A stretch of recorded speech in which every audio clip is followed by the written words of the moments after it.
అందరికీ నమస్కారం. ఈరోజు మీ అందరికీ నేను వినిపించబోయే కథ సమాంతర రేఖ. రచయిత వడలి రాధాకృష్ణ గారు. ఇక కథలోకి వెళితే, ఈ కథ మొదటి భాగం విన్న తర్వాత ఈ రెండవ భాగం వినండి.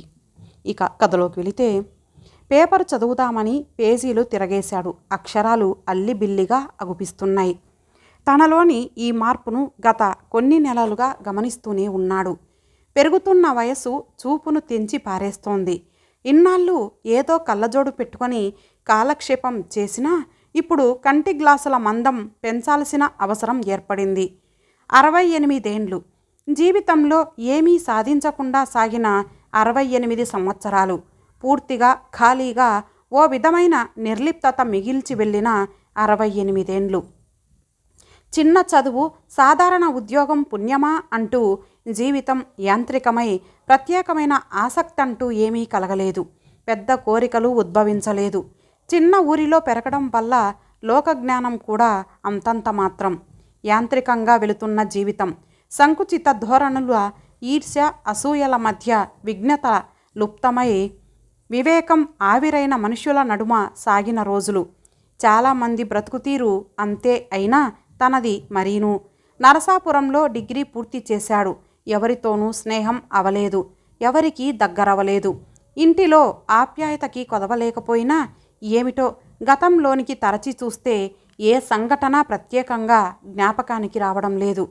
కొన్నేళ్ల వైవాహిక జీవితం, ఒక బిడ్డకు జన్మనిచ్చిన తర్వాత తండ్రి అవతారం, భార్య హఠాన్మరణం.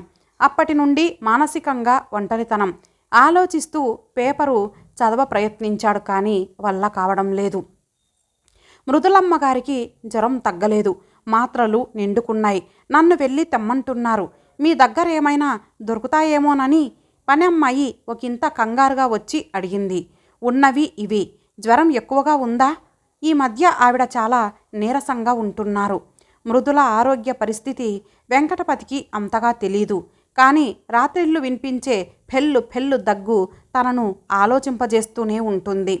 రాత్రిళ్ళు ఆమె పొడి దగ్గు విన్నప్పుడల్లా డాక్టర్ దగ్గరికి వెళ్ళి చూపించుకోండి అనాలనుకుంటాడు. చెప్పలేక కాదు, కానీ చెబితే ఏమనుకుంటుందోనని వెనుకంజ వేశాడు. అమ్మగారు కళ్ళు తిరిగి పడిపోనారు. ఒక్కసారి వస్తారా అంటూ వచ్చింది పని మనిషి. లేని ఓపిక తెచ్చుకొని ఎదురింటి వైపు నడిచాడు వెంకటపతి. మంచానికి బల్లిలా అతుక్కొని ఉంది. కళ్ళు తెరచి మాట్లాడే శక్తి లేక మూలుగుతోంది. నుదుట చెయ్యి వేశాడు. జ్వరం బాగా ఉన్నట్లుగా ఉంది. డాక్టర్ని వెంటబెట్టుకొని వచ్చేసరికి విపరీతంగా ఆయాసపడుతోంది మృదుల. ఈమె చాలా వీక్గా ఉంది. అన్ని టెస్టులు చేస్తేనే కానీ ఏమీ చెప్పలేను. ముందు బలానికి మందులు రాసిస్తాను. భయం ఏమీ లేదు అంటూ టాబ్లెట్స్ రాసి వెళ్ళిపోయాడు. అనవసరంగా మీకు ఇబ్బంది కలిగింది. టాబ్లెట్ తెచ్చిన తనను చూసి అంటున్న మృదులకు ఏం చెప్పాలో తెలియడం లేదు వెంకటపతికి. దానిదేముంది, మనిషికి మనిషి సాయం. కష్టాలలో ఉన్నప్పుడే కదా. మీరు మాకు ఎంత సాయం చేయలేదు చెప్పండి. అవన్నీ ఇప్పుడెందుకు, నేను కోలుకుంటున్నాను అంటూ దాటవేయబోయింది మృదుల. వెంకటపతి చెప్పినట్లుగా పండ్ల రసం, టానిక్లు, మందులు వాడిన 15 రోజుల తర్వాత కానీ మృదుల ముఖంలో పూర్తి కళ రాలేదు. నా రోగం పుణ్యమా అంటూ మీ జేబుకు చిల్లిపడింది. ఎంత ఖర్చు పెట్టారో చెబితే ఆ డబ్బు ఇవ్వగలను. దయచేసి చెప్పండి. దానిదే ముందులేండి. ఎంత ఖర్చు పెట్టారో చెప్పకపోతే నా మీద ఒట్టే. సుమారు 700 రూపాయల ఖర్చు పెట్టానని చెప్పక తప్పలేదు వెంకటపతికి. ఇవిగో 200, మిగతావి 4 రోజుల్లో తీర్చేస్తాను అంటున్న మృదుల ముఖంలో ఒక రకమైన సంతృప్తిని గమనించాడు వెంకటపతి. మృదుల మామూలు మనిషి కావడానికి చాలా వారాలు పట్టింది. ఈ మధ్యలో 1-2 సార్లు రాంబాబు భార్య వచ్చి చూసిపోయారు. తనతో రమ్మని రాంబాబు మిమ్మల్ని అడగడం 2-3 సార్లు విన్నాను. వాళ్లతో వెళ్ళి ఉంటే బాగుండేదేమో. ఒక్క క్షణం ఆమె నుండి మౌనమే సమాధానమయ్యింది. తర్వాత నెమ్మదిగా నోరు విప్పింది. రాంబాబు దగ్గరకు వెళ్ళి ఉండడం నాకు ఆనందమే, అనివార్యం కూడాను. కానీ అక్కడకు వెళ్ళాక విశ్రాంతి దొరకదు. కోడలు, తల్లిదండ్రులు వాళ్ళ దగ్గరే ఉంటారు. వాళ్ళు కూడా పెద్ద ఆరోగ్యవంతులు కారు. రాధిక గురించి నాకు తెలియంది కాదు. అక్కడకు వెళితే ఇంటి పనంతా నా మీదే పెడుతుంది. ఆ బరువు మోయాలని ఉన్నా మోయగలిగిన సత్తా లేక కళ్ళు మూసుకుంది మృదుల. ఇక్కడ సహాయం మీకు అవసరమైతే ఎవరు చేస్తారు? ఇప్పుడు ఏం జరిగింది? మీరు వచ్చి సహాయం చేయలేదా? మీరు నిజంగా నన్ను రాంబాబు దగ్గరికి వెళ్ళమంటారా? తన శుష్కించిన కళ్ళతో పరీక్షగా వెంకటపతి వైపు చూస్తూ అంది. మానవ జీవితాలు నీటి బుడగ వంటివి అంటారు. అవి ఎప్పుడు పగులుతాయో చెప్పలేం. సహాయం చేద్దామని ఉన్నా కాలం అనుకూలించకపోవచ్చు. మీకంటూ ఉన్న వ్యక్తుల దగ్గరికి వెళ్తే మీకు అవసరమైనంత కాలం ఆధారం ఉంటుందేమో ఆలోచించండి మరోసారి అన్నాడు. గతంలో నా గురించి నేను పట్టించుకోలేదు. ఈ మధ్య వచ్చిన జబ్బు నయం అయ్యాక ఎందుకో జీవించాలన్న కోరిక ఉద్భవిస్తోంది. మున్ముందు కాలం నన్ను ఎలాంటి మెలికలు తిప్పుతుందో చూద్దాం అంటూ సంభాషణ ఆపింది మృదుల. మళ్ళీ ఆ విషయం ఎప్పుడూ ప్రస్తావించలేదు వెంకటపతి. కొంతకాలం గడిచింది. మీరు పేపర్ చదవడం పూర్తయితే మృదులమ్మ పేపర్ అడిగి తెమ్మన్నారు. యథాప్రకారం పేపర్ అందించాడు వెంకటపతి. 10 నిమిషాలు గడిచాయి. ఏమిటి ఈవేళ పేపర్ చదవకుండా ఇచ్చేశారు? మడత విప్పని కాగితాలను చూస్తూ అంది మృదుల. అటు తిరిగాడు వెంకటపతి. చేతిలో కాఫీ గ్లాస్తో నిలబడి ఉంది. అలా ఆమె డాబా మీదకు రావడం చూసి చాలా కాలం తర్వాత అదే మొదటిసారి నోట మాట రాలేదు వెంకటపతికి. ఇంకా పూర్తిగా తెల్లారినట్టు మబ్బుల మాటు సూర్యకిరణాలు బయటకు చొచ్చుకు రావడానికి ఆపసోపాలు పడుతున్నాయి. మృదుల రాకతో అజ్ఞాతాన్ని త్వరగా చీల్చుకొని వెలుగు రేఖల్ని సంధిస్తున్నట్లు అనిపిస్తున్నాయి. లేత బిస్కెట్ కలర్ చీరలో ఆమె నిండుగా కనిపిస్తోంది. ఆ మెరిసే పాదాలను పట్టి ఉన్న పట్టీల సవ్వడి వింతగా ఉంది. లోపలికి రమ్మనొచ్చుగా అంది నవ్వుతూ. కళ్ళతో పాటు ఆయన నోటి మాట కూడా మసకగా ఉంది. మాట్లాడరే, లోపలికి రావచ్చునా? నే చెప్పేలోగా మీరే ప్రవేశించారుగా నవ్వుతూ అన్నాడు ఆమె ఇచ్చిన కాఫీ గ్లాసు అందుకుంటూ. ఈరోజు మీరు పేపరు చదవలేదని అర్థమయ్యింది. విషయం తెలుసుకుందామని వచ్చాను. ఒకంత సిగ్గుపడ్డాడు వెంకటపతి. ఈ మధ్యకాలంలో పేపర్ చదవడం కష్టమవుతోంది. అక్షరాలు ఆనడం లేదు. క్యాట్రాక్ట్ కాబోలు. ఈ వయసులో ఇది సామాన్యమే. మీరు కాఫీ త్రాగుతూ ఉండండి, పేపరు నేను చదివి వినిపిస్తాను అంటూ పేపరు చదవడం మొదలుపెట్టింది. శ్రావ్యమైన కంఠంతో స్వచ్ఛమైన ఉచ్చారణతో మృదుల పేపర్లోని వార్తలు చదివి వినిపిస్తుంటే వెంకటపతి మనస్సు ఆనందంతో గంతులు వేసింది. ఏదో ఆలోచనలో పడ్డారు. నే వెళ్ళి కాస్త ఉడకేసుకోవాలి అంటూ కాఫీ గ్లాస్తో లేవబోయింది. ఈ కడుపు బాధ లేకపోతే ఈ లోకం ఎంత భిన్నంగా ఉండేదో. అరగంట ఆలస్యంగా స్టవ్ వెలిగిస్తే వచ్చే నష్టమేమీ లేదు. అప్పటి వరకు ఎండ వేడిమికి ఆవిరిగా మారి ఒక్క చిరుగాలి పులకింతకు చినుకుగా మారిన కురిసే మేఘంలా ఉంది మృదులా తీరు. పగలబడి నవ్వసాగింది. తెరలు తెరలుగా నవ్వుతోంది. బయట చెంగుతో ఆపుకోవడానికి ప్రయత్నిస్తోంది. కానీ ఆమె వల్ల కావడం లేదు. తరతరాలుగా నిర్మించుకున్న నిశ్శబ్ద ప్రపంచాన్ని చీల్చుకొని పరుగున వచ్చి ఓ అభినివేశంతో అంతర్లీనమైన సహృదయ తరంగాల మధ్య ఆపన్న హస్తంతో విరజిమ్ముతున్న సుగంధ పరిమళంగా తోస్తోంది ఆవిడ వ్యక్తిత్వం. ప్రతిరోజు ఉదయం మృదుల కాఫీతో వచ్చి కూర్చొని పేపరు చదివి వినిపించడం మామూలయ్యింది. మధురమైన కాఫీని ఇష్టపడే వెంకటపతికి ఉదయం మృదుల కోసం ఎదురు చూడటం ఒక కొత్త అనుభూతి. అది తన దినచర్యలో భాగమయ్యింది.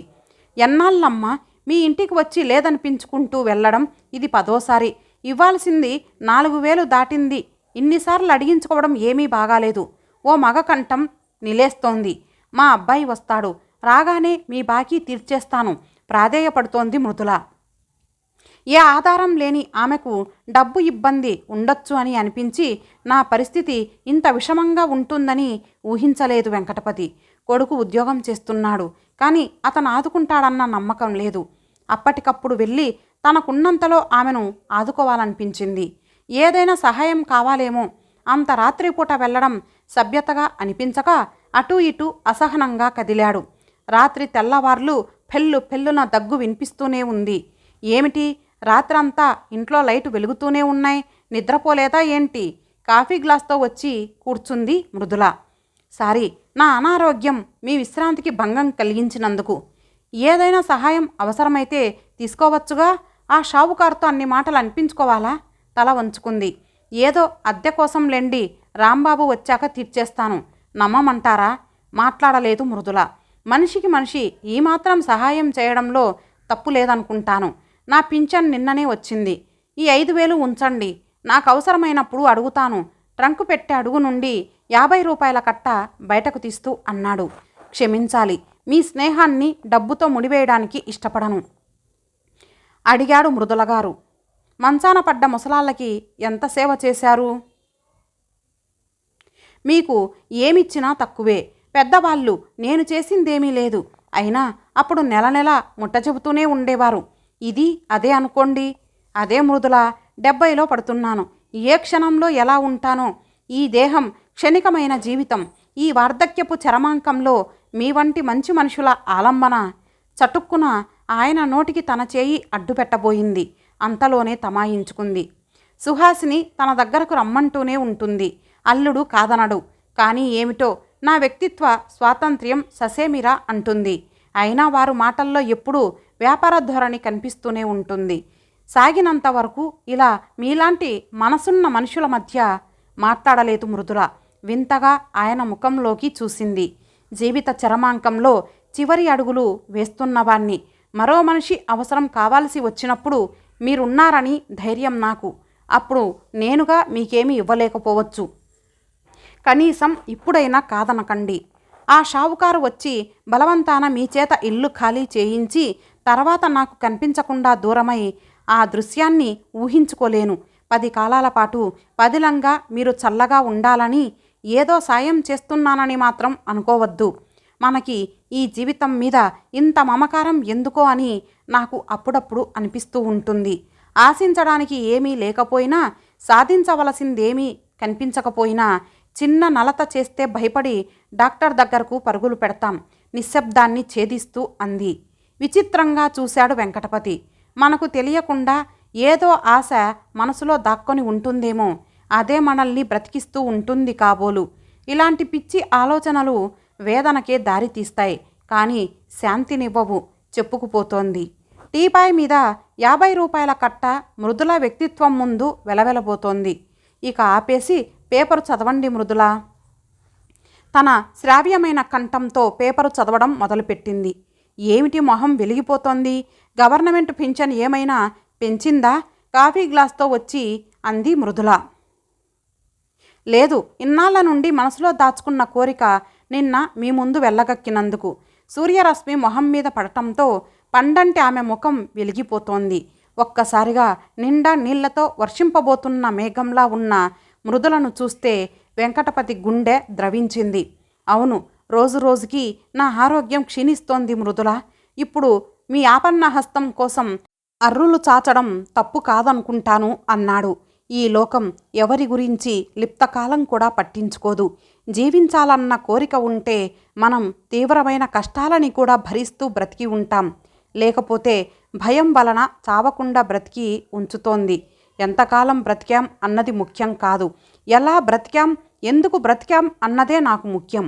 మీరు అన్నట్లు ఆ రోజే వచ్చి నా సేవలు అవసరమైతే మనిషిగా నేనెప్పుడూ ముందుంటాను. నాకు మానసికంగా ఒక అభిమాని కావాలి. అది లభించినప్పుడు ఆ తోడును వదిలేయడం అవివేకం. తెలియని రేపు గురించి ఊహించుకునే భయం గురించి ఆ రోజు నరకం చేసుకోవడం అర్ధరహితం. అది చెయ్యి ఇది అని వేధించకుండా ఉన్న ఒక తోడు కావాలి. నేను చెప్పే మాటలు విని పరిహసించకుండా నిండుగా నవ్వే వ్యక్తి కావాలి. ఏండ్లు పైబడుతుంటే ఉదయం లేస్తే ఈరోజు ఆనందంగా వెళ్తుందంటూ జీవితాన్ని వెళ్ళదీసే ఆశావాది కావాలి. జీవితంలో ఒక వెలితి ఉందని అది పూడ్చే వ్యక్తి తటస్థపడి అది పూడిస్తే కానీ ఆ వెలితి మనకు ఉందని తెలియదు. అదే జీవితంలో ఒక విచిత్రం. నాకు ఆ తోడు దొరికింది. దానిని కనిపెట్టుకునే ఉంటాను. దానిని వదులుకోవడం అవివేకం. ఉద్వేగపూరితమైన మృదుల మాటలు వెంకటపతిని ఆనందంతో ముంచెత్తాయి. రాత్రి అంతా మృదుల విపరీతంగా దగ్గుతోంది. ఎదురు డాబా మీద వెంకటపతికి నిద్ర పట్టడం లేదు. క్షణక్షణానికి అది ఎక్కువవుతోంది. పైకి ఎగదన్నే ఊపిరి అందకవస్థ పడుతోంది. చటుక్కున అటుగా నడిచాడు. డాక్టర్ని పిలిపించాడు. ఆమెకున్న క్షయరోగం బాగా ముదిరిపోయింది. మంచి ఆహారం మందులు తీసుకుని ఉంటే ఇంత తొందరగా ప్రాణం మీదకు వచ్చేది కాదు. ఇప్పుడేం చేయలేం. కాళ్ళు చేతులు ఆడటం లేదు వెంకటపతికి. దగ్గి దగ్గి అలసిపోతున్న మృదుల కళ్ళు కాంతి విహీనంగా ఉన్నాయి. ఏడ్చినట్లు కళ్ళు ఉబ్బి ఉన్నాయి. ముక్కుపుటాలు అదురుతున్నాయి. చెవులు ఎర్రబడ్డాయి. ఏదో చెప్పాలని ప్రయత్నం చేస్తోంది. మాట బయటకు రావడం లేదు. దూరంగా ఉన్న స్టూలును మంచానికి దగ్గరగా లాక్కున్నాడు. త్వరగా తెల్లవారి వెలుతురు వస్తే బాగుండుననిపించింది వెంకటపతికి. మృదుల చనిపోవడం, కాటికి తీసుకుపోవడం అన్నీ క్షణాల మీద జరిగిపోయాయి. అవన్నీ నమ్మలేని కలలా అగుపిస్తున్నాయి వెంకటపతికి. నెలాఖరులోగా ఇల్లు ఖాళీ చేయకపోతే తర్వాత నెలకు కూడా అద్దె కట్టాలి. అందుచేత 4 రోజుల్లో వచ్చి సామాన్లు తీసుకుపోతాను. ఉన్న కొద్దిపాటి సామాన్లని చివరి గదిలో కుప్పగా పోసి తాళం వేస్తూ అన్నాడు రాంబాబు. మృదుల చనిపోయి అప్పుడే 2వ రోజు. రాంబాబు వెళ్ళిపోయాడు. పేపర్ కుర్రాడు తెచ్చిన పేపరు మడత నలగకుండా అలాగే ఉంది. పాలవాడు గిన్నెలో పోసిన పాలు అలాగే ఉన్నాయి. లేచి కాఫీ కలుపుకోవాలని కానీ పేపరు చదువుకోవాలని కానీ అనిపించడం లేదు వెంకటపతికి. తనకు ఆలంబనగా నిలుస్తుందనుకునే మృదుల వెళ్ళిపోయింది. తన ఆశల హరివిల్లు అదృశ్యం చేసి తాను శాశ్వతంగా అదృశ్యమైపోయింది. చుట్టూ కలయ చూశాడు. సామాన్లన్నింటినీ కుప్పగా పోసి ఇంటికి తాళం వేసిన తర్వాత ఆమె అక్కడ ఇన్నాళ్ళు నివసించిందన్న దానికి ఆధారాలే మృగ్యమయ్యాయి. ఉదయమే కడిగిన ముత్యంలా కాఫీ గ్లాస్తో వచ్చి శ్రావ్యంగా పేపర్ చదివి వినిపించడం నిజంగా జరిగాయా లేక తన భ్రమ? ఒకవేళ బ్రతికి మృదుల సజీవమై వస్తే తనను చూస్తుందా లేక ఖాళీ జాగాను గమనిస్తుందా అనుకుంటూ భారంగా కళ్ళు మూసుకున్నాడు వెంకటపతి. ఇంతటితో ఈ కథ సమాప్తం. మరలా మరొక మంచి కథతో కలుద్దాం. అంతవరకు సెలవు. నమస్తే.